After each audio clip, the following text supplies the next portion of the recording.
la première chose que vous avez peut-être raté durant ces vacances, que j'ai découvert moi durant Paris et Ludique, c'est Bestiole en guerre. Bestiole en guerre, pour moi, c'est mon remplaçant à Shoten Toten. J'étais pas très fan de Shoten Toten, notamment parce que il y a énormément dans Shoten Toten de calculs. Ah oui, il faut prévoir ci, il faut prévoir ça, machin, et ça me plaisait pas trop. Alors que là, dans Bestiole en guerre, c'est hyper simple à comprendre parce que, hop, vous allez avoir en fait dans la boîte 3 bases qui sont 3 zones de jeu. Elles ont 3 types, donc terre, air, mer. À votre tour, vous pouvez jouer une carte de votre main qui correspond au même type.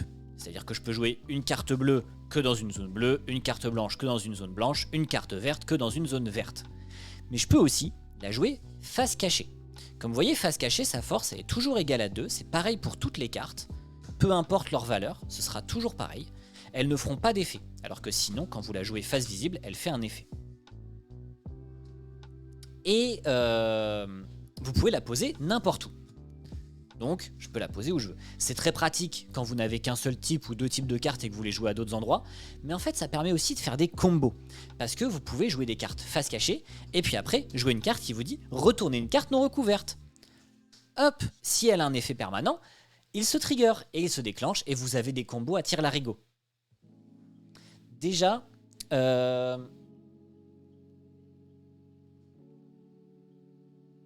effectivement, on ne s'est pas croisé à PEL Diogo. Malheureusement, mais c'est pas grave. C'est partie remise pour d'autres salons. Et donc du coup, déjà, vous avez cette partie combo qui est déjà très agréable, qui change en fait de Shoten Toten. Et aussi, vous avez une autre mécanique qui est hyper intéressante. C'est que normalement, quand vous avez joué toutes vos cartes de votre main, on regarde qui a conquis du coup le plus de bases. Donc qui a la majorité sur le plus de bases avec ses cartes. Sauf, et du coup, vous gagnez, si vous avez la majorité, vous gagnez 6 points de victoire. Sauf que aussi, vous pouvez décider d'abandonner plus tôt. Si vous abandonnez quand vous avez encore 5 cartes en main, par exemple, quand vous êtes deuxième joueur, vous ne donnerez que 2 points de victoire. Alors que si vous le abandonnez quand vous avez 3 ou 4 cartes en main, vous donnez 3 points de victoire, et ainsi de suite. Et donc il y a ce côté prévision. Est-ce que je suis en train de gagner ? Est-ce que je suis en train de perdre ? Est-ce qu'il vaut mieux abandonner pour pouvoir se remettre mieux plus tard ? Ou au contraire, non, cette fois je pense que je vais le faire. Ou sinon se dire, non mais là c'est bon, je vais le défoncer, alors qu'en fait l'adversaire nous a tendu un piège. Et ça, je trouve que c'est extrêmement bien fait. C'est-à-dire qu'il y a un côté quand même de calcul, de bluff, etc. Et je trouve ça hyper cool. J'ai fait 10 parties la dernière, je l'ai gagné parce que j'ai plus joué sur le retrait. Et oui, tout à fait. C'est vraiment une stratégie très intéressante. Donc, pour moi, Bestiole en guerre, c'est très chouette, très belle découverte. Et si on devait donner, comme d'habitude, 3 points positifs, 3 points négatifs, je dirais que les 3 points positifs, c'est que c'est hyper simple à jouer. Il y a des vraies stratégies à avoir. Et malgré tout, malgré que ce soit un jeu de stratégie, ça peut aussi être un très bon jeu de bluff. Par contre, les points négatifs, c'est que vous allez avoir en fait un jeu avec un peu de hasard quand même, parce que ça sera le hasard des mains. Si vous avez une main qu'avec des valeurs pourries et ou des effets pas fous, et bah tant pis pour vous, hein, vous n'allez pas avoir de gros avantages. Vous pouvez peut-être vous en sortir, mais ça sera très compliqué et mieux vaut abandonner. Donc vous quand même vous donnerez des points. Et aussi, clairement le thème est complètement anecdotique, hein, on s'en fiche du design. Clairement, ça changera rien à l'univers. Et s'il y avait un troisième point négatif, c'est que vous avez peut-être des cartes qui sont vraiment pas très intéressantes. L'équilibrage des cartes est peut-être pas parfait. Voilà. Mais sinon, vraiment, très chouette et très très cool. Sans le look Metaslug, je l'aurais pas regardé. Ah ouais, bah après c'est un choix, mais je vous avoue que ouais, après, clairement quand on le joue, en tout cas on se sent pas dans le truc. Le design aide beaucoup à acheter, on va dire, mais dans le jeu, tu sens pas l'univers, quoi. Qu'est-ce que vous disiez ? Tu as demandé une sucette aussi.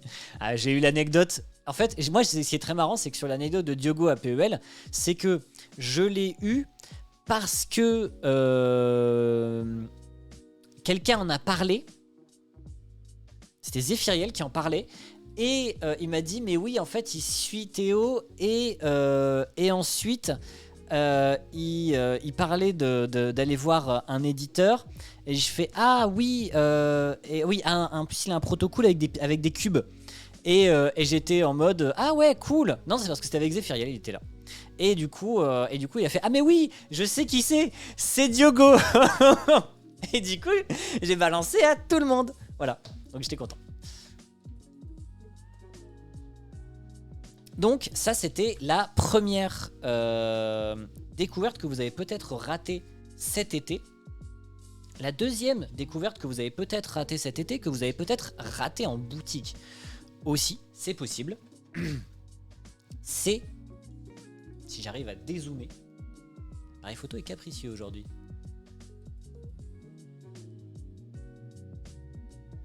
Hop là.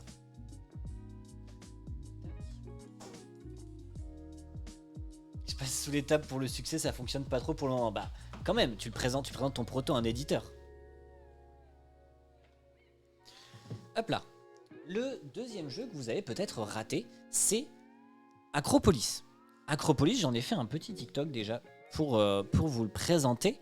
Donc, si vous voulez découvrir les règles de Acropolis, qui sont très simples, je vous laisse regarder le TikTok, parce que clairement, c'est assez clair. Je l'ai acheté récemment, pas encore joué. Et alors, tu as de la chance de l'avoir acheté récemment, parce qu'il était en rupture très rapidement. Il a été en 1 mois en rupture. Il sera de retour dans nos boutiques ludiques en octobre, normalement. Voilà. Mais déjà, quand vous ouvrez la boîte d'Acropolis, déjà, ce qui est hyper agréable, c'est que tout est comme ça. Genre, c'est comme ça. Et bon, ça, c'est notre feuille de notes. Mais voilà, vous avez déjà ce... Ou commandé en Belgique. Ah oui. Je comprends que les gens aient découvert le jeu... Qui ont découvert le jeu depuis, disons, 3-4 ans sont hypés. Comment ça, 3-4 ans? Ah ouais, il était en proto depuis si longtemps? Putain. Et du coup, en fait, pour vous résumer la mécanique hyper simple du jeu, c'est que vous allez, en fait, avoir un marché de tuiles. Je comprends que les gens qui découvrent le milieu du jeu depuis 3-4 ans... Ah, d'accord. Bah, en vrai, moi, je trouve que même il est hyper agréable par sa simplicité et sa fluidité, quoi. Mais enfin, après, il faut aimer ce genre de jeu. C'est ça aussi. Hein. Mais du coup, vous avez votre marché, à votre tour, vous achetez une tuile. Soit vous achetez celle qui est du coup la plus à gauche, qui est gratuite. Celle-ci coûte 1, celle-ci coûte 2, celle-ci coûte 3. Si vous achetez celle-ci, hop, celle-ci, du coup, elle passe à 2. Voire dire que c'est énorme, effectivement, c'est peut-être un peu abusé. Mais franchement, hyper simple, hyper efficace. Après, vous emboîtez vos tuiles, vous essayez d'optimiser vos scores en fonction des différents scorings. Et franchement, je trouve que ça marche hyper bien. C'est hyper simple, c'est très efficace. Ce côté de calcul, enfin de prévision, de superposition, essayer de bien placer ses tuiles pour pouvoir après superposer dessus, tout en optimisant cette mécanique de carrière pour pouvoir acheter après des nouvelles tuiles. Franchement, ça marche vraiment très bien, très simple, très efficace. C'est quand même très très cool. Et franchement, c'est pour le moment de cette année, est-ce que... Je vais regarder. Parce que peut-être pour le moment, c'est peut-être mon jeu préféré de l'année. Mais pas complètement sûr. Je vais vous confirmer ça dans quelques secondes. Alors ça, c'est novembre 2022. Nous sommes en 2022, donc... est-ce que c'est mon jeu préféré de l'année?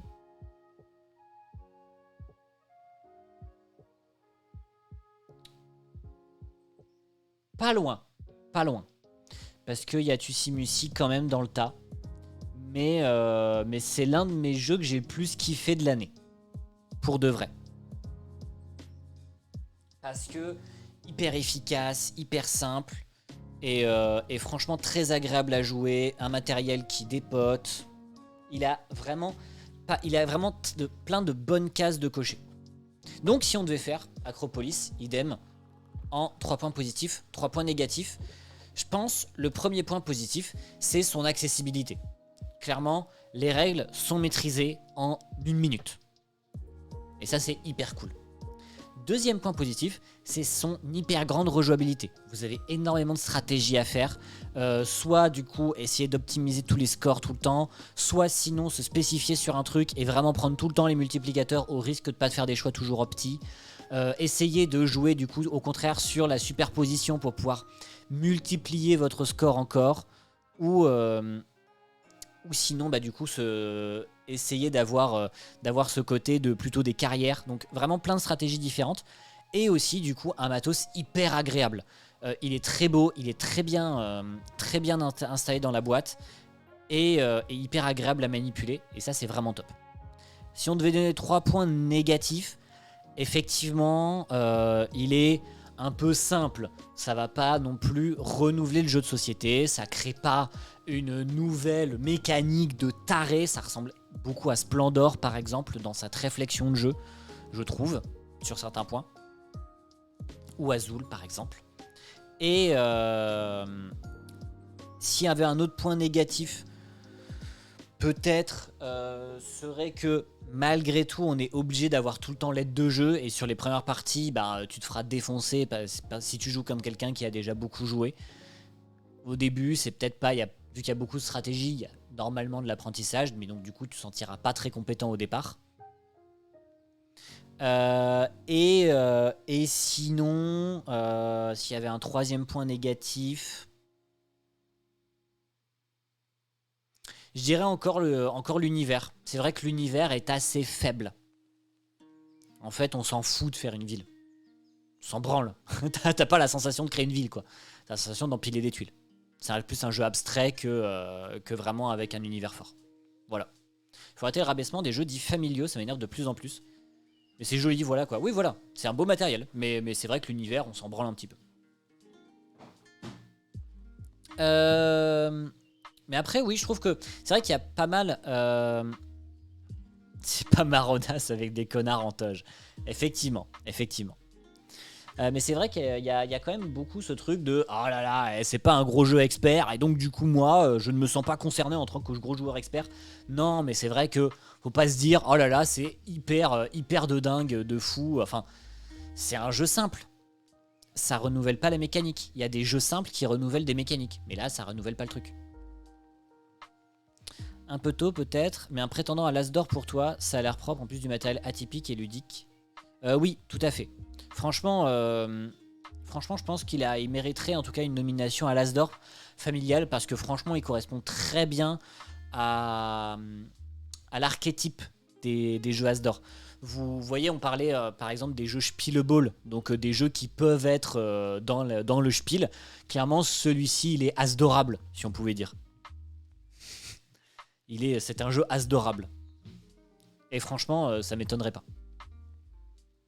Un autre jeu que vous avez peut-être raté cet été, qui a aussi été présenté dans les TikTok, c'est Alice is Missing. Alice is Missing, je n'y ai pas encore. J'aime bien l'appellation As-dorable, parfait.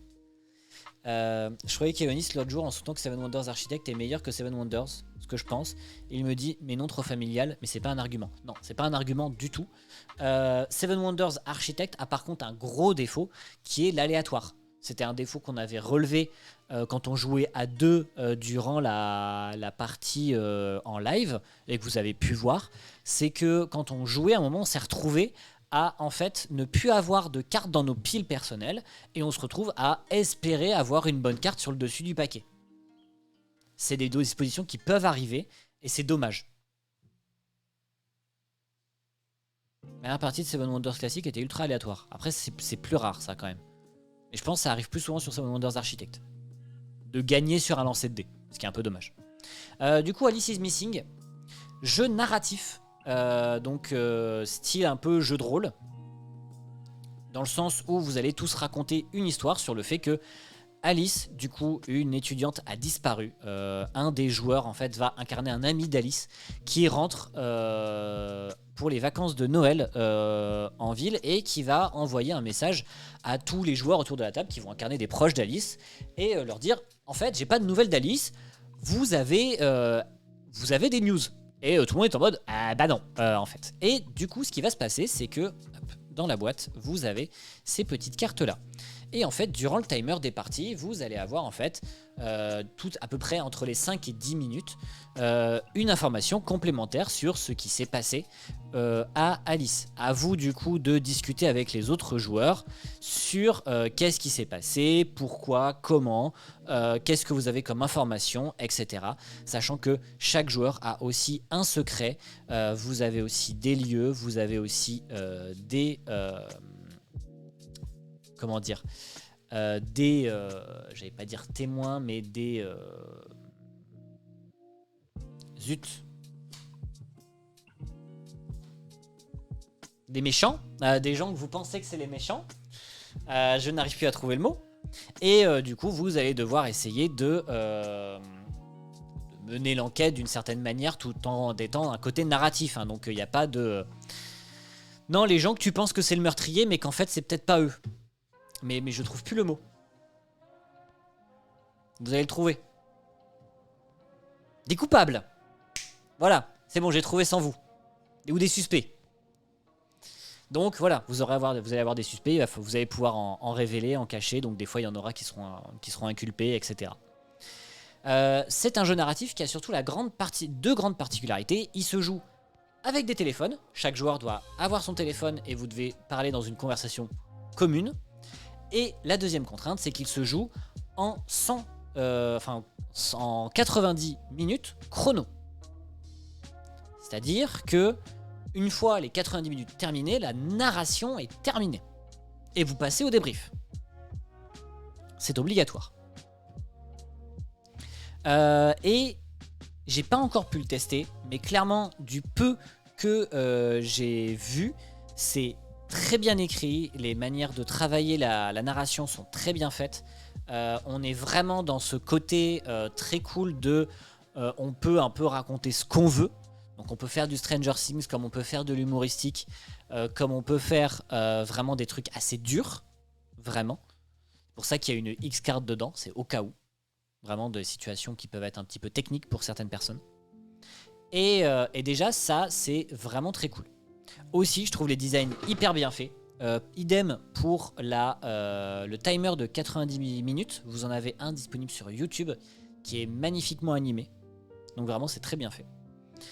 Et en plus, vous avez une petite musique d'ambiance. Donc c'est très cool. Même si c'est une petite loupe, c'est quand même très bien fait. Et enquête narrative immersive, alors qu'en français, c'est indiqué en toutes lettres role-playing game. Ouais, mais c'est parce que les gens s'attendent trop à ce que ce soit un jeu de rôle. Et donc du coup, c'est un peu compliqué. Mais par contre, il a quand même des défauts. Donc si on devait faire 3 points positifs, 3 points négatifs pour Alice is Missing, c'est qu'il est magnifique. Il apporte vraiment une très grande originalité parce qu'il propose mécaniquement. Et aussi, ce côté de timer apporte vraiment une dynamique de jeu qui est très chouette dans un jeu narratif, qui est souvent des jeux qu'on prend son temps. Là, cette fois, il y a un petit peu de la tension, etc. Il se passe des trucs. Il y a de l'action, en fait, dans un jeu où on est juste là à raconter tous ensemble des trucs. Par contre, il y a des défauts. L'un des premiers défauts, c'est qu'il est très demandeur. Hein. Il vous faut chacun un mobile avec une conversation commune, donc par exemple une conversation internet, hein, la plupart du temps, donc un truc WhatsApp ou des choses comme ça. Et aussi, il faut que tout le monde ait de la batterie, ce qui est contraignant. Aussi, ça peut être un petit peu compliqué de faire de la narration, tout le monde n'est pas capable de faire ce genre de choses, donc il est contraignant aussi là-dessus. Et on va dire la rejouabilité est d'une certaine manière un poil limitée, dans le sens où vous allez avoir ce côté, vous allez avoir tout le temps les mêmes lieux, tout le temps les mêmes personnages, et après il y a des événements qui vont différer un petit peu, mais c'est un peu dommage de n'avoir que les mêmes personnages et que les mêmes lieux. Vous n'allez pas avoir des lieux différents, et des personnages et des suspects différents, ce qui est un peu dommage. Pour moi perso c'est un JDR. Oui, après ça dépend les gens. Les experts ils seraient pas d'accord, mais voilà, c'est compliqué. Ils auraient pu faire une nappe qui interagit en local. Ouais, mais ça aurait été encore plus quémandeur de batterie, ça aurait été dommage, je trouve. L'avant-dernier truc que j'ai découvert durant cet été, c'est la crypte de Sedlec. Crypte de Sedlec en tout petit jeu qui se joue avec très peu de cartes. C'est les jeux Button Shy qui sont très cool pour ça. Dans la crypte de Sedlec, vous allez devoir faire une crypte de cartes. Tac. Quand vous jouez à 3, elle sera comme ça. Quand vous jouez à 2, vous rajoutez du coup, hop, une carte comme ça. Comment ça va se passer la crypte de Sedlec? Les Silangers auraient pu être édités dans ce format. Je pense pas, non. Il y a trop de cartes. Parce que déjà, tu as 3x6, 18 plus les zones. Ouais, non, je pense pas que ça aurait été possible. Vous allez avoir en fait, hop, diverses. Enfin, 6 pioches au centre de la table. Et à votre tour, vous avez. Vous devez faire l'une des 3 actions disponibles.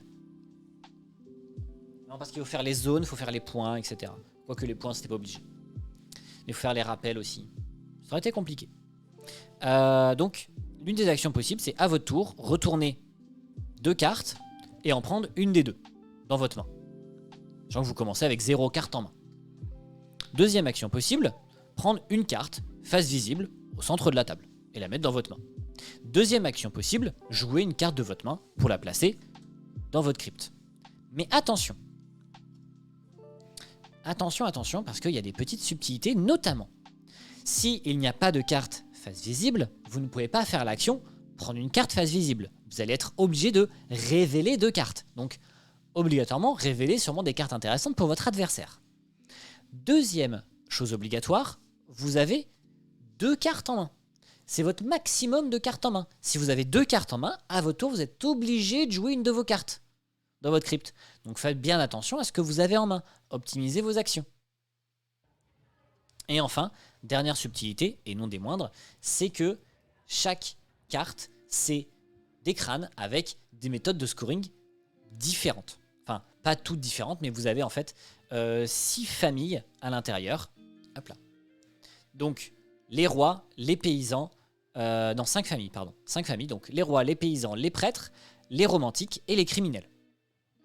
Les rois, ils veulent des rois et des paysans en dessous d'eux dans la crypte. Les paysans, ils vous font 1 point chacun. Les prêtres, ils vous font 2 points pour chaque ligne où il y a un ou plusieurs prêtres. Les amoureux, ils vous font 3 points par amoureux qui sont adjacents. Et enfin, les criminels, ils vous font 2 points s'ils sont adjacents à un traître. Enfin, à un prêtre. À un traître, n'importe quoi. Et donc, du coup, en fait, c'est hyper simple. C'est hyper simple, mais du coup, vous avez vraiment ce côté de prévision. Alors attends, si je fais ça, ça fait que du coup, après lui, il fait ça, et donc du coup, moi, je vais pouvoir piocher ma carte, etc., etc. Et ça marche hyper bien. Ça marche vraiment très bien. Et c'est très très cool. Très simple, mais très efficace. Et je trouve ça très sympa, en plus du fait que c'est un format mini. Et donc, ça coûte vraiment pas cher. Donc si on pareil, on devait faire 3 points positifs, 3 points négatifs sur la crypte de Sedlec. Premier point positif, c'est qu'il est vraiment pas cher. C'est 7,50 €. Avant, c'est moins de 10 €, c'est quand même assez incroyable maintenant. Deuxième point positif, c'est que c'est un vrai jeu de réflexion. Avec vraiment ce côté de on essaye de prévoir sa stratégie, de compter les cartes, le nombre de tours, etc. Il y a une vraie profondeur de jeu. Et aussi, malgré tout, il se rejoue très bien, parce que vous avez plusieurs stratégies à développer. La stratégie des rois et des paysans, la stratégie des prêtres, la stratégie des amoureux, comment contrer la stratégie des autres, etc. etc. Donc franchement, je trouve que ça marche vraiment très bien. Donc ça, c'est les... Et du coup, dernier point positif, je pense, c'est quand même... Ah non, j'ai fait les 3 points positifs. Et par contre, les points négatifs, peut-être... c'est qu'on aurait aimé quand même plus de manières de jouer. C'est la contrainte du matériel, mais on aurait aimé plus de manières de scorer, quand même. J'ai peur qu'à 3 joueurs, ce soit un poil trop aléatoire, parce que du coup, tu fais des plus petites pyramides Donc bah, tu peux un peu moins gérer ce que tu vas récupérer et comment tu vas les agencer. Et si on devait faire un dernier point négatif, peut-être les designs sont pas fifous, quoi. Voilà, c'est toujours le même crâne avec des accessoires dessus, quoi. C'est pas ouf, quoi. C'est pas fifou, voilà. Mais sinon, vraiment, jeu très très cool. J'ai vraiment kiffé. La régie a moins kiffé ce côté, du coup, très calculatoire. Ce que je comprends, parce que c'est moins son style de jeu. Moi, c'est clairement un style de jeu que j'adore, hein, les jeux abstraits. Vous le savez si vous connaissez bien les lives. Mais franchement, j'étais assez content du jeu, assez content du résultat. Ça a l'air vraiment sympa ce format micro-game. Je trouve bien ingénieux à chaque fois pour peu de cartes. Ça donne envie de se challenger dans les défis. Ouais, tout à fait. Franchement, dans le défi game design, c'est très très cool. Je me réfléchis à en faire un. Et notamment, c'est tous les jeux Button Shy. Il y a juste du coup un seul jeu Button Shy qui n'est pas édité par Matago dans ce format-là. C'est Tussimusi. Tussimusi n'est pas dans ce format-là. Il est du coup dans le format des micro-games de Yellow. Mais sinon, c'est pareil, c'est un jeu de chez Button Shy. Et enfin, la dernière chose que j'ai découvert cet été, et j'ai très hâte de jouer, j'ai pas encore pu jouer, et notamment on va en parler du coup vite fait, parce que je peux pas encore vous dire mes avis dessus, évidemment, parce que si j'ai pas joué, je peux pas donner mon avis, mais je suis assez hypé par le truc. C'est du coup Flesh and Blood. Flesh and Blood, vous avez notamment Manuel Rosoy qui a donc l'auteur de Time Stories qui en parle sur sa chaîne YouTube. Flesh and Blood, c'est un jeu de cartes à collectionner, style Magic, Yu-Gi-Oh, Pokémon, etc. Dans un univers médiéval fantastique qui a du coup ce côté très différent quand même de ce qu'on connaît des jeux de cartes à collectionner, notamment parce que beaucoup de jeux de cartes à collectionner sont dans un principe assez classique de ta main de cartes, tu peux jouer des créatures, tu peux jouer des ressources pour ou des événements qui vont faire des effets sur tes créatures ou sur celles de l'adversaire, et tu as des ressources à gérer, on va dire d'une certaine manière, soit du mana, soit tes créatures, soit des énergies par exemple, pour pouvoir du coup essayer au mieux de gérer tes économies pour pouvoir battre l'adversaire. Flesh and Blood reprend certains points, mais les travaille de manière très différente. Par contre, il en enlève. Notamment, dans Flesh and Blood, vous n'avez pas de créature. Vous n'avez pas de créature, tout ce que vous avez, c'est, en personnage, c'est votre héros. Qui, du coup, a des points de vie et de l'intelligence. Les points de vie, c'est vos points de vie. Hein. Si vous tombez à 0, vous avez perdu. L'intelligence, c'est votre main de cartes. C'est-à-dire que à chaque manche, à chaque début de votre tour, vous avez autant de cartes que votre intelligence. Donc, ici, si je joue Prisme, j'aurai 4 cartes en main. Ces cartes aussi, ça va être des cartes dans ce style-là. Ce sont toutes des cartes qui ont des effets, qui sont soit des attaques, soit des événements, un peu style éphémère, rituel, etc. Et vous avez aussi des cartes de défense. Ces cartes, elles ont un coût, mais elles ont aussi une autre petite valeur ici. C'est justement cette idée de ressources de mana. C'est-à-dire que au lieu de dire je vais poser cette carte pour faire du mana, en fait vous allez la défausser d'une certaine manière. Pourquoi d'une certaine manière? Parce qu'en fait vous la mettez de côté et elle ira au fond de votre deck à la fin de votre tour. Vous ne la perdez pas, elle reviendra. Parce que vous arrivez quand même assez facilement à faire tourner votre deck dans ce jeu. Et donc du coup, par exemple, si j'ai mis celle-là de côté, ça veut dire que j'ai un mana. Donc ça veut dire que je vais pouvoir jouer une carte qui coûte 1, par exemple. Hop. Aussi, à votre tour, vous ne pouvez faire qu'une seule attaque. Donc c'est-à-dire que là, par exemple, je lance une attaque, du coup je fais 7 de dégâts à mon adversaire. Mon adversaire peut décider de se défendre ou non, en jouant des cartes de défense. Évidemment, vous avez des stratégies avec des decks qui vont faire plusieurs attaques à la suite. Parce qu'il y a une mécanique qui s'appelle Go Again, où ça permet de refaire une attaque par la suite. Donc vous avez plein de petites mécaniques comme ça. Évidemment, il y a de la terminologie. C'est assez bien expliqué sur les cartes de démarrage, notamment les History Packs, qui sont pour le moment les seules cartes en français pour le jeu. Et du coup, il y a une grosse dynamique de combo. Pourquoi? Parce que du coup, je défausse, hop, je joue ça, elle a go again, je rejoue ça, j'ai plus de cartes en main. Fin de mon tour, je repioche 4 cartes. Et du coup, ça va sous mon deck, ça c'est défaussé, etc., etc.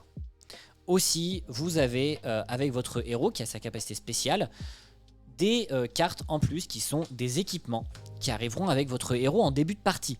Donc ça vous permettra d'avoir des stratégies qui s'adapteront aussi en fonction du héros adverse, etc., etc. Et il y a vraiment des combinaisons de cartes, des formats compétitifs qui sont très cool. Les seules contraintes pour le moment, c'est que les decks préconstruits n'existent, pour le moment en tout cas, qu'en français. Ça arrivera bientôt, enfin qu'en anglais, pardon. Ça arrivera bientôt en français, mais c'est pas encore tout de suite. Pour le moment, la seule chose qui est sortie, ce sont des boosters qui s'appellent History Pack, qui sont des rééditions d'anciens boosters qui ne sont plus disponibles pour du coup les Européens. Et donc du coup, ils ont décidé de les faire, du coup, ces boosters-là, dans les langues des pays européens, mais donc du coup, c'est des reprints d'anciennes cartes. Et franchement, j'ai assez hâte. Il y a vraiment un côté très, très différent. Comme Chronicles pour MTG par exemple. Oui, tout à fait, effectivement. Il y a un côté comme ça. Donc vraiment, je suis assez hype par le truc. J'avoue, j'ai assez hâte de jouer. Ça me fait un peu kiffer. Et parce que ça change vraiment de ce qu'on voit d'habitude dans les TCG quoi. Donc en vrai, ça j'ai un peu la hype. Et je vous dirai quand j'aurai joué. Voilà.